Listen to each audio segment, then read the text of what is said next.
કોર્પોરેશનમાં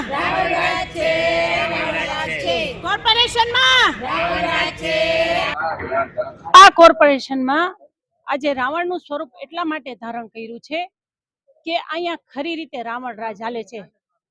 અંદરો અંદરના સેટિંગ અને અંદરો અંદરના ઝઘડાને કારણે પબ્લિક દુખી છે। પબ્લિકના ટેક્સ અને વેરાના પૈસા પાણીમાં જાય છે, કારણ કે અંદરો અંદરના ઝઘડાને કારણે પ્રાથમિક સુવિધાથી જામનગરની જનતા અને વોર્ડ નંબર 4 ની જનતા દુખી છે।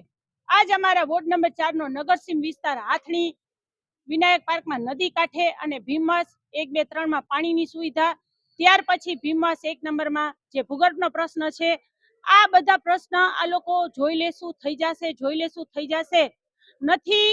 કોઈ મેયર કે ચેરમેન સાઇડ વિઝિટ કરી 5 વર્ષમાં વોર્ડ નંબર 4 માં ક્યાંય, અને પોતાના વોર્ડની કરી હોય ને તો હું તો એ લોકોને અભિનંદન દઈશ। મને તો એ ખબર છે કે મેયર અને ચેરમેન પૂરા વોર્ડ નંબર પોતાના વોર્ડે પૂરા ફેરા નહીં હોય। એટલા માટે આજે રાવણનું સ્વરૂપ અમથું કોઈ ધારણ ન કરે। શું કામ ભાઈ ધારણ કરે? પણ પબ્લિક ટેક્સ ભરે છે, વેરો ભરે છે, આ લોકોને કોઈ પણ જાતની ગરીબ માણસોની દયા નથી આવતી અને પ્રાથમિક સુવિધાને કારણે વંચિત છે। એટલા માટે આ રાવણના 10 માથા છે ને એ પબ્લિકની સમસ્યા છે।